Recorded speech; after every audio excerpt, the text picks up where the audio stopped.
예, 마태복음 4장 12절입니다. 우리 11절까지 하면서 지난 시간에 예수님의 세 가지 시험에 대해서 그 교리적인 의미와 또 영적 의미들을 살펴보았습니다. 자, 4장 12절. 이제 예수께서 요한이 감옥에 갇힌 것을 들으시고 갈릴리로 떠나가시더라. 여기서 요한은 당연히 침례인 요한이겠죠. 사도 요한이 아니라 침례인 요한이죠. 요한이 감옥에 갇힌 것을 들으시고 갈릴리로 떠나가셨어요. 요한은 예수님의 왕되심을 미리 전파하는 선지자라고 그랬죠. 우리가 3장에서도 회개하라, 천국이 가까이 왔다고 말씀하면서 예수님의 길, 즉 주님의 길을 예비하는 자라고 그랬습니다. 주님의 길을 예비하니까 그가 예비하는 활동을 하는 동안에는 예수님이 드러나시지 않죠. 물론 사복음서에 보게 되면 요한과 예수님이 같이 이렇게 계신 것도 종종 있습니다. 하지만 예수님이 본격적인 사역을 할 때는 요한의 임무가 끝나야 되죠. 그렇지 않겠습니까? 요한이 계속 임무하고 있는데 이 예수님 이제 임무를 시작하시면은 겹치잖아요. 그러면 요한이 원래 그냥 예수님과 함께 사역하는 사람이면 모를까? 예수님의 제자면 모를까? 그것이 아니라 예수님의 길을 예비하는 자였기 때문에 사라져줘야 되는 것이에요. 그래서 요한이 완전히 죽진 않아도 요한이 감옥에 갇히게 되면 어쨌든 요한의 사역은 끝나는 것이니까 그때 예수님께서 본격적으로 이제 사역을 시작하는 것이에요. 그래서 지금 4장 12절에서 요한이 감옥에 갇혔다는 것이 하나의 시점이 되십니다. 시점이 됩니다. 그래서 이제 갈릴리로 가셨다고 했습니다. 이스라엘 지도를 머릿속에 딱 그려놓으세요. 요단강 서편에 있는 그 이스라엘은 남쪽의 유대 지역, 그 다음에 중앙부의 사마리아 지역, 북쪽의 갈릴리 지역입니다. 갈릴리 지역. 유대 땅에 있다가 갈릴리 지역으로 가신 거예요. 갈릴리에서 본격적 사역. 그래서 예수님의 사역은요, 이제 사복음서, 마태, 마가, 누가, 요한, 이제 사복음서를 보게 되면은 갈릴리 사역과 예루살렘 중심, 유대 사역으로 나뉘어집니다. 그래서 우리가 보통 말할 때 갈릴리 사역, 그리고 예루살렘 유대 사역, 예루살렘을 중심으로 한 유대 땅이니까 예루살렘 유대 사역 이렇게 보통 말합니다. 이제 두 개로 나눠지게 되는데 공관복음, 즉 마태, 마가, 누가 세 개를 공관복음이라고 합니다. 마태, 마가, 누가, 요한 사복음서 중에서 요한복음은 항상 별도로 치고요. 요한복음은 별도로 치고 마태, 마가, 누가 세 개를 관점이 같다는 얘기죠. 관점이 같다. 공관복음. 그래서 세 개의 복음서와 요한복음서를 살짝 분리해서 설명을 합니다. 왜냐하면 세 개의 복음서 마태, 마가, 누가는 사건들이 비슷한 사건들이 되게 많이 겹쳐요. 요한복음은 겹치는 사건이 몇 개 있긴 하지만 대부분 겹치지 않습니다. 그리고 이 세 개의 복음서가 겹치는 이유는요, 그 세 개의 복음서가 모두 갈릴리 사역을 중심으로 하기 때문입니다. 물론 세 개의 복음서 내에도 예루살렘 사역이 있어요. 유대 땅에 내려간 내용이 있습니다. 하지만 주로 말하는 내용은 갈릴리 사역이에요. 요한복음은 갈릴리 사역도 나오지만 요한복음에서 주로 다루는 내용은 예루살렘 사역입니다. 예루살렘 사역. 자, 약간의 차이가 있어요. 갈릴리에서 예수님은 선지자로서의 역할을 많이 합니다. 예루살렘에서는 성전이 있는 곳이죠. 성전과 연관되기 때문에 예수님의 신성, 예수님이 자신이 하나님의 아들이다 라는 걸 그렇게 강조하고 계십니다. 물론 갈릴리에서도 예수님이 하나님의 아들이신 걸 강조하지 않은 건 아니에요. 하지만 주로 말씀하신 것들. 그러다 보니까 얘가 이제 메모해놨죠. 갈릴리 사역은 공관복음을 중심으로 하고 많은 사역들이 등장하고요. 이적들이 많이 막 나타납니다. 예루살렘 유대 사역에서도 이적들이 물론 없는 건 아니지만은 이제 공관복음보다는 적어요. 그리고 요한복음 중심으로 되어 있고, 유대인들이 예루살렘에 가는 때가 주로 명절 때예요. 원래 유다에 사는 사람들은 거기에 있겠지만 외부 사람들이 예루살렘에 갈 때는 명절 때 갑니다. 예수님의 원래 고향이 나사렛, 갈릴리잖아요. 그러니까 예수님은 지금 유대 땅에서는 외부 사람인 거예요. 그렇기 때문에 예루살렘 가셨다는 얘기는 명절 때 가셨다는 얘기입니다. 주로 명절 때. 여기서 명절이라면 유월절, 오순절, 장막절 같은 건데 주로 유월절 사역이 많이 나옵니다. 자, 그래서 지금 여기서 마태복음 4장 12절에서 갈릴리로 떠나가시다라는 말을 보니 이제 갈릴리 사역이 시작되는 거예요. 갈릴리 사역도 크게 보게 되면 전기 갈릴리 사역, 후기 갈릴리 사역 나눠지는데, 제가 왜 이 말씀을 드리냐면 어차피 마태복음을 쭉 공부하지 않습니까? 마태복음을 공부할 때 마태복음만 딱 말하겠어요. 제가 마태복음 하면서 다른 복음서 비교할 거 아니겠습니까? 비교하다 보게 되면 예수 그리스도의 생애를 다룰 수밖에 없어요. 여러분 성경을 꽤 많이 읽어보셨어도 마태, 마가, 누가, 요한에 나온 예수님의 사역이 좀 뒤죽박죽 되어 있죠. 순서대로 되어 있는 게 아니거든요. 순서도 되어 있지 않아요? 순서가 바뀌어서 기록되어 있습니다. 그러다 보니까 어디가 앞인지 어디가 뒤인지 잘 모르겠죠. 그래서 예수 그리스도의 생애라는 그 주제를 가지고 순서도 맞춰보면 좋을 거 아니겠어요. 그래서 마태복음 시간에 그런 거를 곁들여서 할 것입니다. 그래서 제가 이런 말씀을 드리는 것이고요. 교재에 나온 것처럼 이왕 말 나왔으니까 예수님이 초기 사역, 즉 마태복음 4장까지, 여기 마태복음에서는 침례받으시고 광야에 가서 시험 받으시고 바로 왔어요. 지금 바로 갈릴리로 갔어요. 그런데 마가, 누가, 요한복음을 비교해 보니까 요 사이에 사건이 되게 많아요. 또 되게 많습니다. 그걸 한번 살펴보는 건 매우 의미가 있을 거라서 정리해 봤습니다. 예수님의 초기 사역인데요, 지금 4장 12절 이전까지 사역을 말합니다. 자, 첫 번째로 침례부터 시작하죠. 탄생은 이제 어릴 때 사건이니까 넘어가고, 침례부터가 본격적 시작이니까요, 공생의 시작이니까요. 마태복음 3장, 마가복음 1장, 누가복음 3장에서 나오는 내용입니다. 우리는 지난 시간에 침례에 대해서 자세히 2시간 동안 살펴보았습니다. 침례받을 때 예수님은 곧바로 시험 받으러 가셨어요. 지금 마태복음 4장과 누가복음 4장에서 말씀하셨는데, 지난 시간에 다룬 내용이죠. 광야에 가서 40일 금식하시고 마귀에게 3가지 시험, 돌로 빵을 만들어 먹으라든지, 천하만국을 보여주고 절하라든지, 성전에서 뛰어내리라든지 3가지 시험을 당하셨어요. 마태와 누가복음이 동일한 내용을 기록합니다.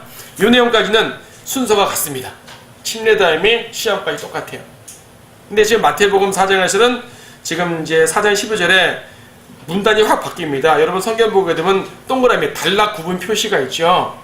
단락 구분 표시가 있어요. 지금 11절과 12절 사이에 기간이 확 벌어지는 거예요. 그 사이에 사건들이 많이 있는 거죠. 어떤 사건이 있습니까? 먼저 요한복음 1장 29절인데요. 요한이 예수 그리스도를 알리는 겁니다. 그러다 마태복음에다가 여기다 이제 끈을 끼워 놓으시고 몇 군데 찾아볼 테니까, 요한복음 1장 29절. 우리가 지난 시간에 예수님의 침례를 다룰 때 이 부분을 언급드리긴 했습니다만은, 순서적으로 보게 되면 이렇습니다. 지금 예수님께서 침례를 받으시고 광야에서 시험 받으시고 왔는데 다시 침례 자리로 왔어요. 침례를 또 받으러 온 것은 아닙니다. 그냥 오셨어요. 목적이 있어서 오셨어요. 이때 요한은 아직 계속 침례를 주고 있었습니다. 요한복음 1장 19절부터 요한이 쭉 말하는데, 또 이것이 요한의 증거라면서 요한에 대한 설명을 쭉 합니다. 19절, 20절, 21절, 22절 쭉 보게 되면 요한이 나는 주의 길을 예비하는 자다라는 말은 했지만, 지금 19절부터 28절까지 쭉 설명되는 내용 중에 예수님이 침례받는 내용이 없어요. 이건 요한복음 1장은 예수님이 침례를 말하는 게 아니에요. 예수님이 이미 침례 받으신 상태입니다. 지금 요한복음 1장 상황은 예수님 침례 받는 장면 아니에요. 오히려 침례 받고 왔어요. 침례 받으시고 광야의 시험까지 받으시고 왔어요. 그때 우리가 지난번에 봤죠. 1장 29절에 예수님이 지나가시는 걸 보고 요한이 보라 세상 죄를 제거하는 하나님 어린 양이라고 백성들에게 소개를 하는 것이에요. 이해하셨죠? 아까 요한복음 1장은 예수님 침례가 아니에요. 침례는 이미 받으셨고 광야에 갔다가 다시 오시니까 요한이 계속 침례 주다가 예수님 보고 사람들한테 예수님을 소개하는 것입니다. 자, 예수님을 소개했어요.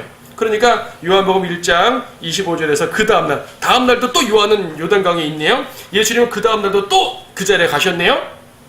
그러니까 35절에서 요한이 또 예수님을 향해서 하나님의 어린 양으로 말합니다. 35절, 36절 요한복음 1장.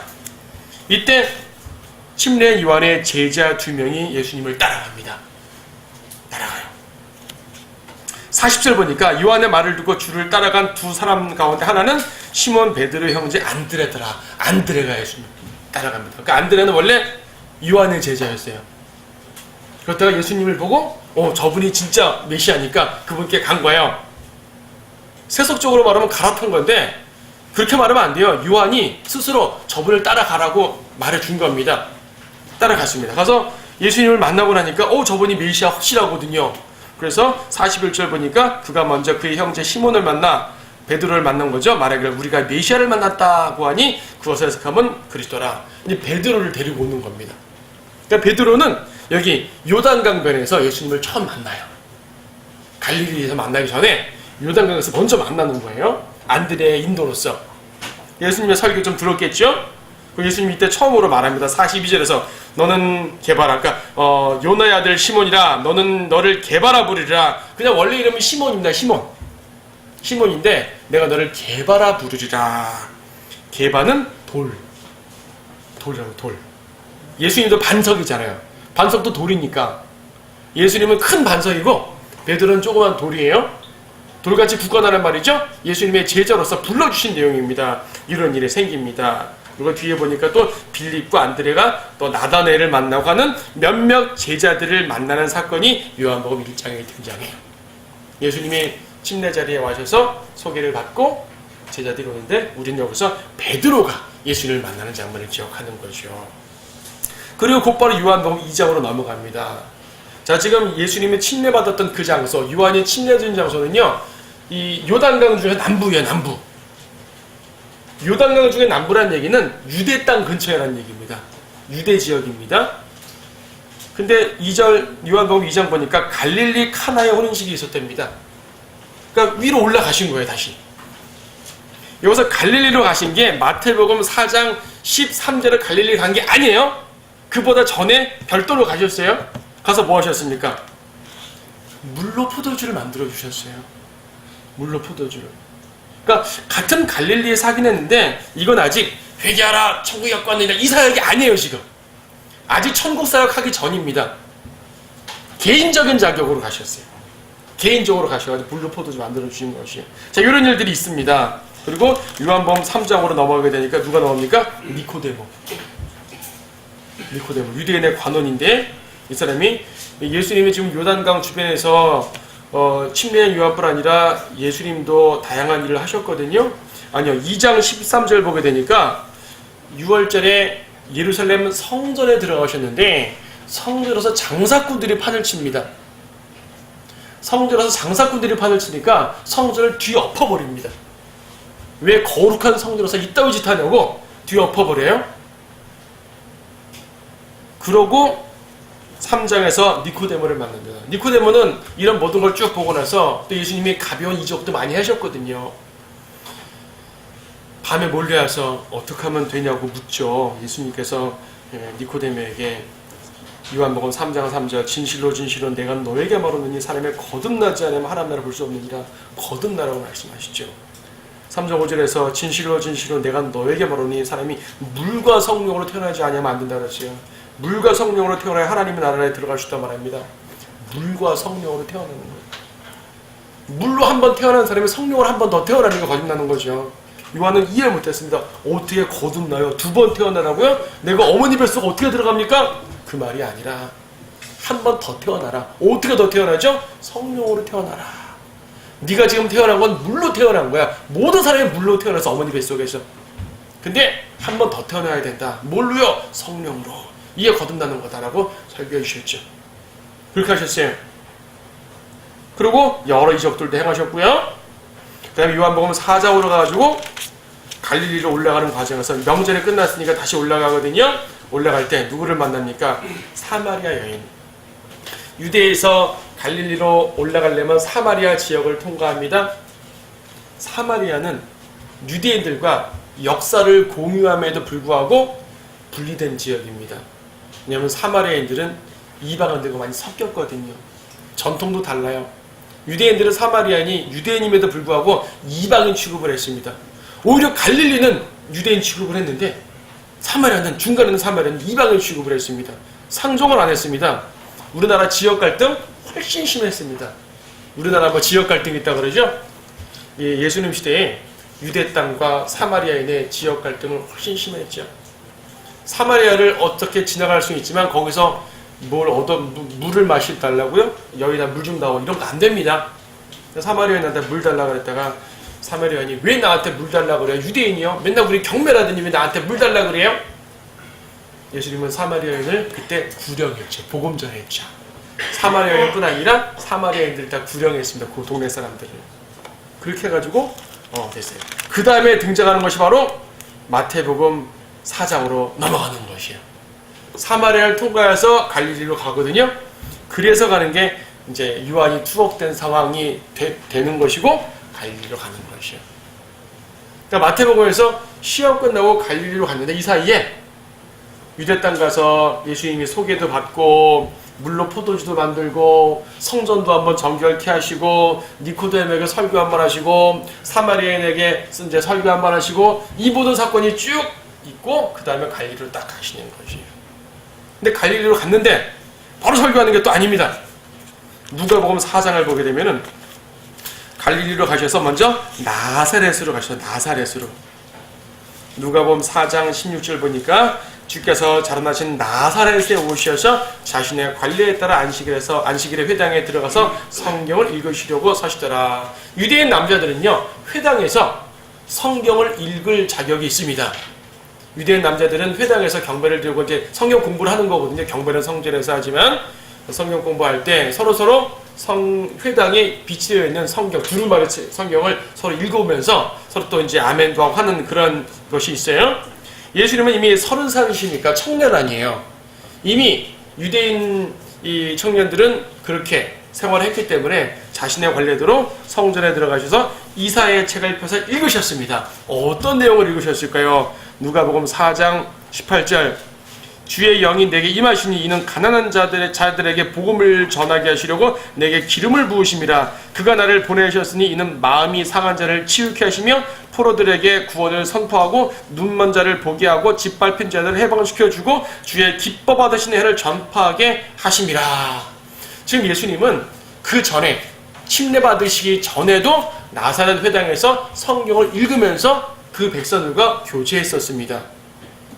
근데 그때는 자신이 침례받기 전이고 메시아로 드러나지 않았습니다. 그래서 일반적인 성경을 읽고 일반적인 교제를 하셨을 거예요. 근데 이때 예수님은 이제 침례받으시고 그분이 초기 사역을 위해 준비를 쭉 하셨고 유한도 감옥 갇혔고 본격적 사역할 때가 되셨거든요. 그래서 자신이 메시아임을 드러내십니다. 유대 땅에서는 침례 요한에게 이분이 메시아다라고 소개를 받았죠? 갈릴리인들에게 소개를 안 받았잖아요. 갈릴리에서 소개를 하시는 것이 이제는 다른 사람을 통해서 아니라 스스로 어떻게 내가 그리스도다 누가 믿습니까? 그분이 자신이 그리스도임을 드러내려면 뭘 갖고 하셔야죠? 성경으로. 뭐든지 성경으로 하시는 것이에요. 마귀를 물리칠 때도 성경으로 물리치셨고 자신이 하나님의 아들이심을 드러내실 때도 자신이 그리스도임을 드러내실 때도 성경을 인용하신 것이에요. 자, 여기 인용하신 거, 이 내용이 어디입니까? 누가복음, 이사야 61장 말씀입니다. 한번 보시죠. 이사야 61장 말씀.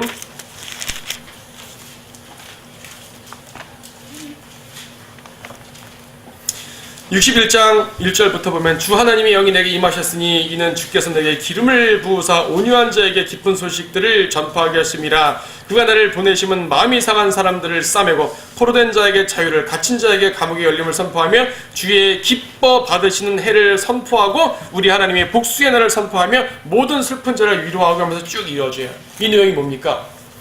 메시아께서 오시면 이스라엘 백성들을 위로하고 이방인들을 멸하고 악인들에게 복수하시고 하나님의 영광된 나라를 세우는 것이에요.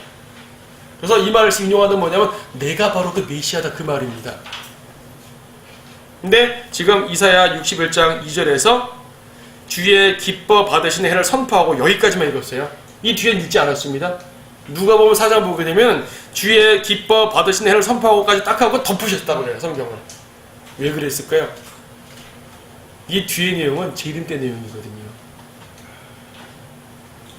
복수의 날 선포하는 것. 예수님은 출임 때 누구에게 복수하지 않았습니다. 예수님을 핍박한 사람에게도 복수하지 않으셨어요. 이스라엘을 침공한 로마인에게 복수하지 않으셨습니다. 하지만 재림 때는 어때요? 재림 때는 복수하시는 하나님이에요. 이스라엘을 괴롭힌 이방인들에게 복수하시고 성도들을 괴롭힌 세상 사람들에게 복수하시고 하나님을 대적한 모든 죄인들에게 복수하시는 분입니다. 근데 출임 때는 어떻습니까? 출임 때는 복수하시는 분이 아니라 어떠한 죄인에게라도 은혜를 베푸시는 분입니다. 은혜를. 다 용서하시는 분이세요. 그래서 주의 기뻐 받으시는 해를 선포하고까지만 읽고 딱 성경을 덮으셨어요. 그리고 누가복음 4장에서 사람들이 왜 갑자기 저 구절을 읽었을까? 지금 이스라엘 백성들은요, 이사야 61장에 무슨 말씀인 줄 알아요. 메시아에 관한 구절인 걸 알거든요. 다들 쳐다보는 거예요. 저 젊은 청년이 왜 저 구절을 읽었지? 이때 예수님이 딱 뭐라 그러냐면은 누가복음 4장 21절에서 이 성경이 오늘날 너희 귀에 이루어졌느니라. 메시아에 관한 성경 구절을 읽고 사람들이 다 쳐다보는데 이 성경이 오늘날 너희에게 이루어졌느니라. 무슨 말이에요? 내가 메시아야. 등장했어. 이제 내가 왔으니까 이 모든 말씀 이룰 거야. 그 말입니다. 백성들 어떻게 했습니까? 회당에 있는 백성들은 어떻게 했어요? 놀라는 거죠. 도대체 무슨 말이야? 요셉의 아들 아니야? 마리아의 아들 아니야? 목수인데? 목수가 무슨 메시아의 구절을 읽고 자기가 어쩌고저쩌고. 이때 예수님이 뭐 엘리야, 엘리사 몇 가지 얘기를 더 하니까 저 사람 지금 자기를 거의 신성시하네 해가지고 예수님을 죽이려고 돌을 들고 막 달려듭니다. 네가 감히 메시아라고? 네가 감히 하나님 아들이라고? 이때 예수님이 나사렛에서 자리를 피해서 어디로 오시냐고 하면은 드디어 갈릴리 바다로 오십니다. 그게 마태복음 4장 13절이에요. 자, 마태복음 4장 12, 13절 두 절을 이어오느라고 지금 상당히 돌아왔습니다. 예수님의 초기 사역을 좀 훑었어요. 그 과정에서 가장 핵심적인 건 뭐냐면 예수님이 자신이 메시아임을 백성들에게 드러내고 나사렛에 가서 등장했는데 말씀하셨는데 그들이 거절했습니다. 그래서 지금 4장 13절 말씀하시잖아요. 나사렛을 떠나 스불론과 납달레 지경으로 오시다 그랬죠. 나사렛은 갈릴리 지역에 있는 한 도시입니다. 갈릴리 바다 말고 바다에 근접한 이제 지방이 있거든요. 바다의 그 내륙 지방. 그래서 갈릴리 지방에 있는 한 도시인데 여기에 나사렛이 있어요. 여기서 배척받고 예수님이 곧바로 갈릴리 바다 쪽으로 딱 가시는 것이에요. 여기 스불론과 납달레 지경의 해변에 있는 카퍼나움, 갈릴리 바다 북쪽 연안에 카퍼나움이라는 지역이 있습니다. 카퍼나움도 예수님의 거의 고향과 같은 곳입니다. 나사렛을 고향이라고 그러지만 나사렛과 카퍼나움은 한 10km 정도 떨어졌는데요. 그 당시에 젊은이로서 왔다 갔다 할 수 있는 거리예요. 나사렛에서는 이제 요셉을 도와서 목수 일을 했고 갈릴리 바다에 가서는 또 다른 일들을 하셨고요. 뭐 출장으로 집 지어주러 다녀올 수도 있습니다. 예수님은 당시에 청년 때 그 직업이 목수였으니까 청년 때 사역하시기 전에 목수였거든요. 하지만 더 이상 목수하지 않습니다. 이제는 목수가 아니라 그분의 직업이 바뀐 거예요. 더 이상 목수가 아니라 하나님의 나라를 짓는 목수가 되신 거죠.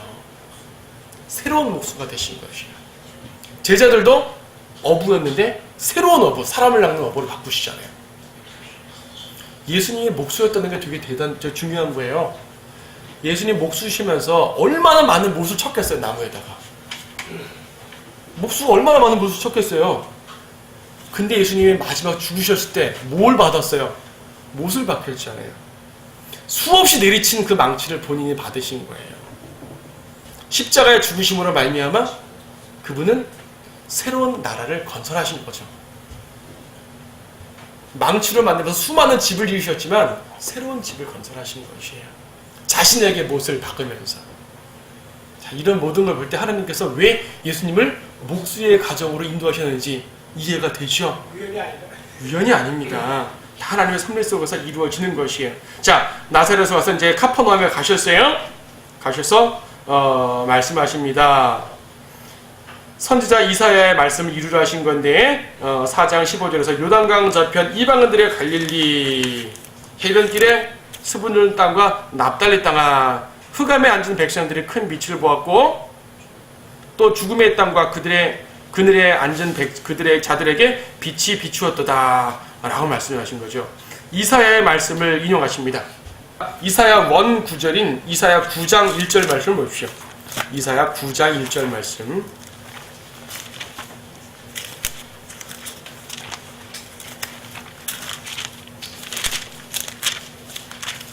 이사야 9장에서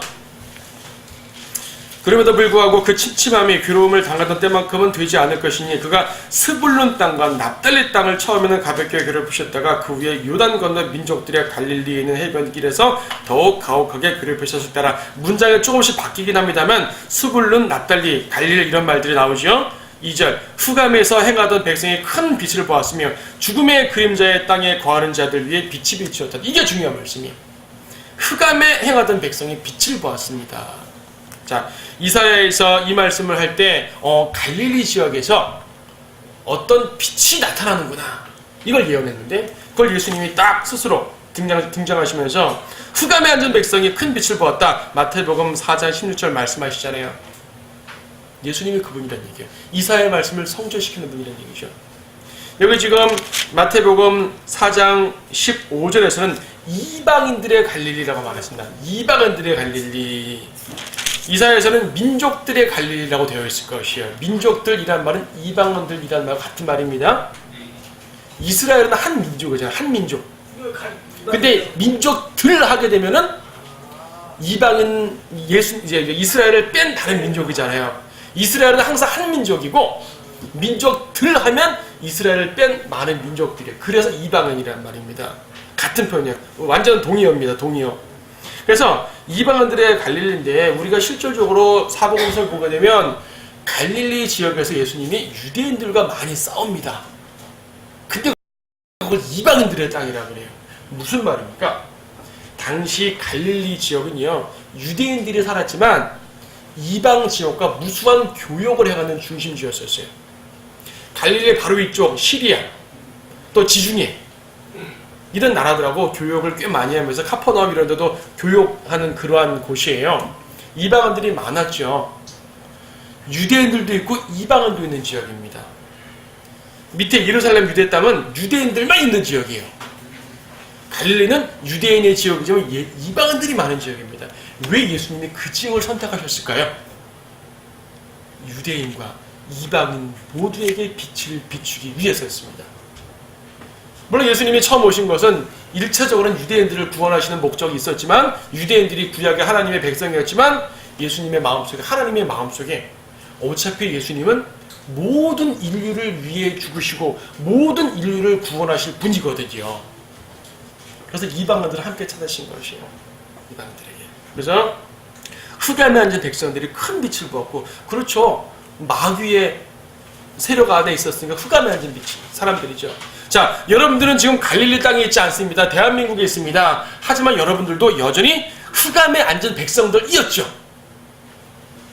흑암에 앉은 백성들인데 빛을 보고 구원받고 온 것이에요. 하지만 빛은 빛이지만 여전히 이 땅은 흑암입니다. 빛이 비쳐가지고 흑암을 완전히 물어내고 온 천하가 그 빛으로 가득 차면 참 좋겠지만 아직은요 그 빛이 온 세상을 채우지 않습니다. 주님의 재림하시면은 그 빛이 온 세상을 채우기 때문에 모두가 예수를 믿어요. 여러분 천년왕국 때는 종교 없습니다. 천년왕국 때는 불교 이런 것도 없습니다. 왜? 예수님이 눈에 보이는 왕으로 재림해서 하늘로부터 내려와서 다스리는데 감히 누가 딴 걸 믿어요? 이슬람교? 불교? 뭐 무속신앙? 무당? 없습니다. 그때는 예수님밖에 안 믿습니다. 근데 지금은 어때요? 예수님이 우리의 왕이시고 예수님이 하나님이라는 걸 아무리 말해도 다 믿습니까? 안 믿잖아요. 예수님은 태양이신데 태양께서 지금 위에 계시거든요. 그럼 지금 이 땅에 누가 있습니까? 달. 지금 밤입니다. 영적으로. 달은 누구예요? 교회가 달이에요. 여러분이 달입니다. 예수님이 태양이고 우리가 달인데 달은 스스로의 빛을 내는 게 아니라 태양빛을 반사하잖아요.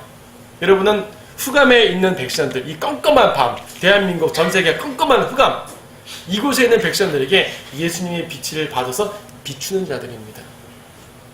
그들이 빛을 보고 구원을 받으면 여러분과 함께 이 자리에 앉아 있는 거고 꼭 이 장소는 아니라 할지라도 구원받게 되는 것이고 그렇지 못하면 여전히 흑암 내에 있는 거겠죠.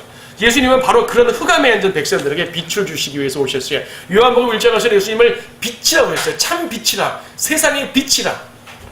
수많은 빛이 있지만 예수님이 근원적인 빛이십니다. 자, 그 빛.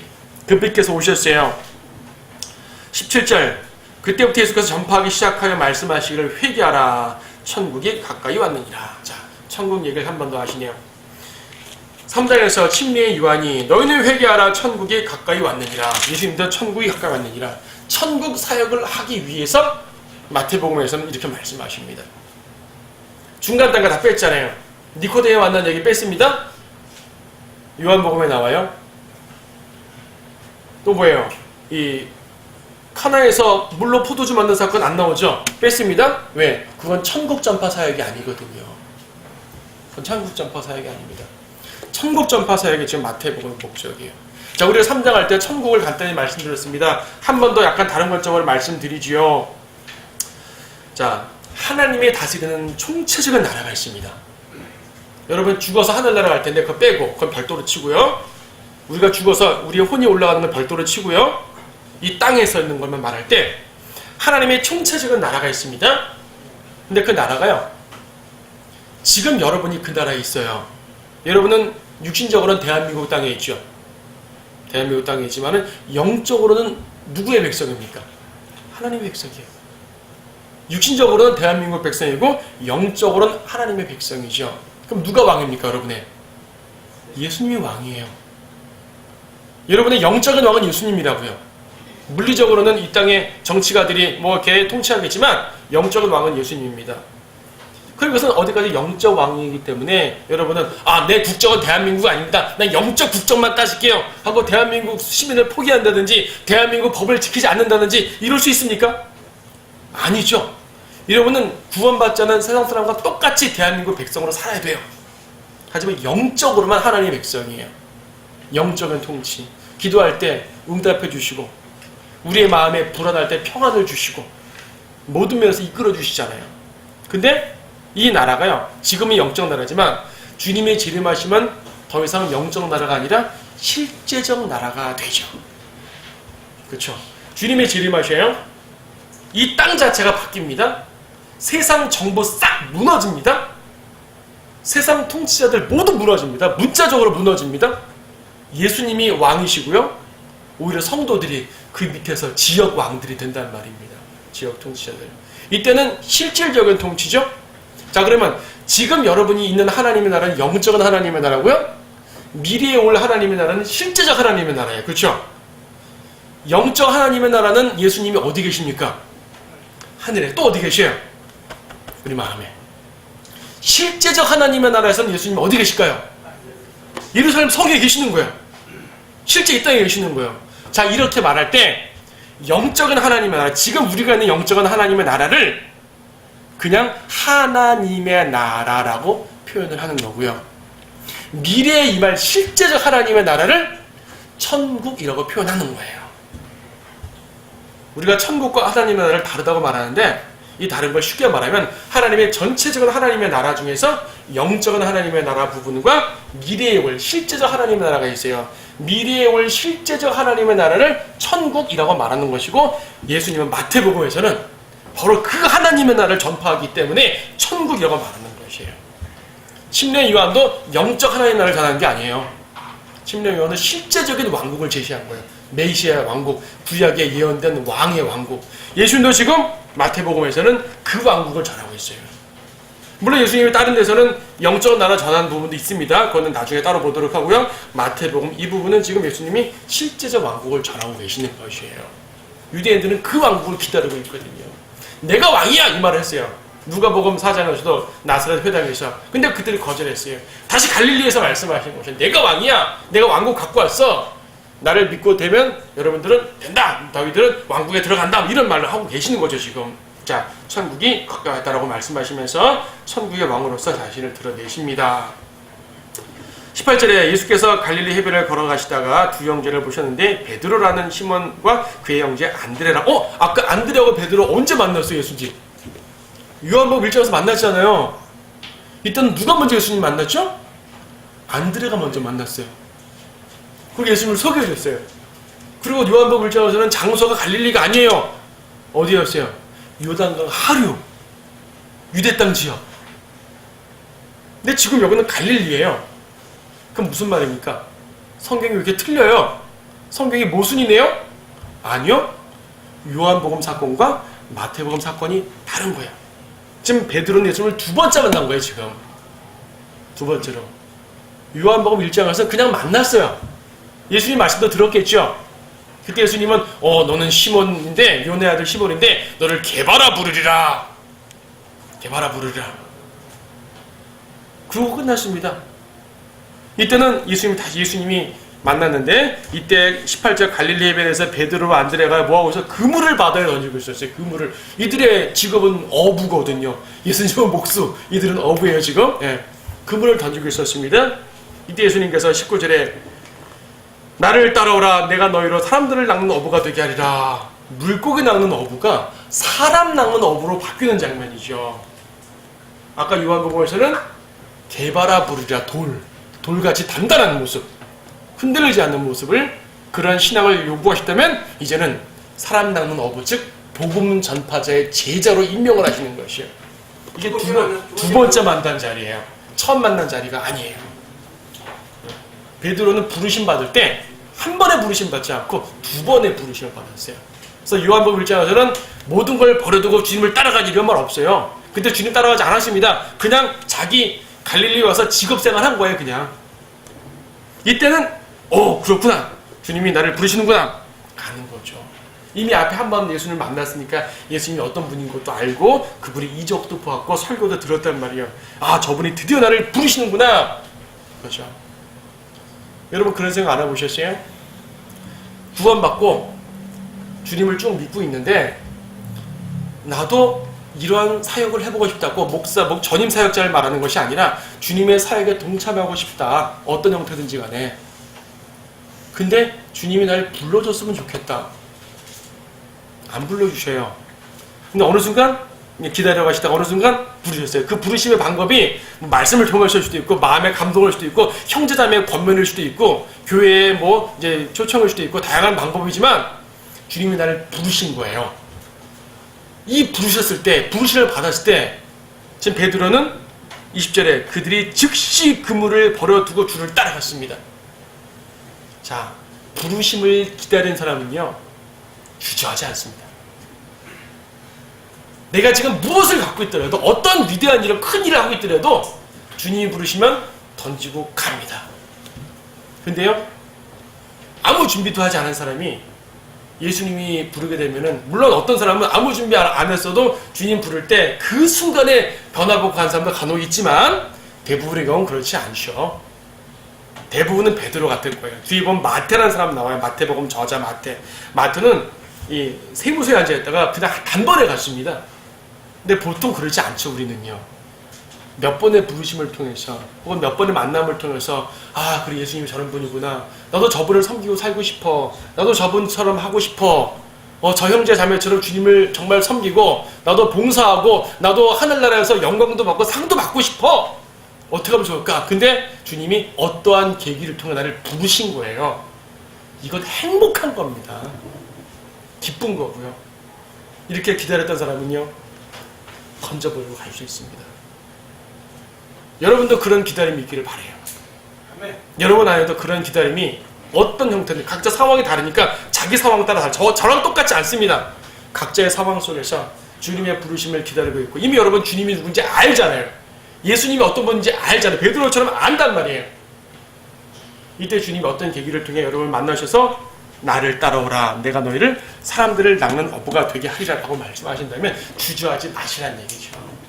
베드로처럼 그물을 던져버리고 주님을 따르시기 바랍니다. 나머지는 좀 읽으면 됩니다. 21절 거기서 조금 더 가시다가 주께서 또 다른 두 형제를 보셨는데, 세베대의 아들 야고보와 그의 형제 요한으로 그들의 아버지 세베대와 함께 배 안으로 그물을 깃고 있더라. 이거는 이제 18절에서는 베드로 안드레를 보셨고, 같은 해변을 좀 더 걷다가 21절에서는 이제 야고보와 요한을 부르시는 거예요. 야고보와 요한, 역시 이분들도 22절 그들이 즉시 배와 자기들의 아버지를 남겨두고 주를 따라가더라. 그래서 첫 제자 4명이 됐죠. 베드로, 안드레, 야고보, 요한. 그래서 12제자 중에 이 4명이 이너서클 핵심 멤버예요 지금. 23절 예수께서 온 갈릴리에 두루 다니시며 그들의 회당에서 가르치시고, 또 왕국 복음을 전파하시며 백성 가운데 모든 질병과 모든 허약함을 고쳐주시더라. 자, 왕국복음, 아까 천국을 전파했죠. 그 복음이에요. 왕국복음, 왕으로 나타내시는 복음입니다. 우리가 지금 십자가의 구원을 전하는 은혜의 복음 아니에요? 왜냐면 아직 십자가가 없었잖아요. 십자가도 없는데 어떻게 십자가의 피의 복음을 전하겠습니까? 이때 복음이 여러분이 전한 복음과 달라요. 여러분은 복음 전할 때 표적 안 행하잖아요. 여러분 복음 전하면서 안진뱅이 일으키시고 소경 뜨게 하십니까? 그냥 복음만 전하죠. 근데 예수님은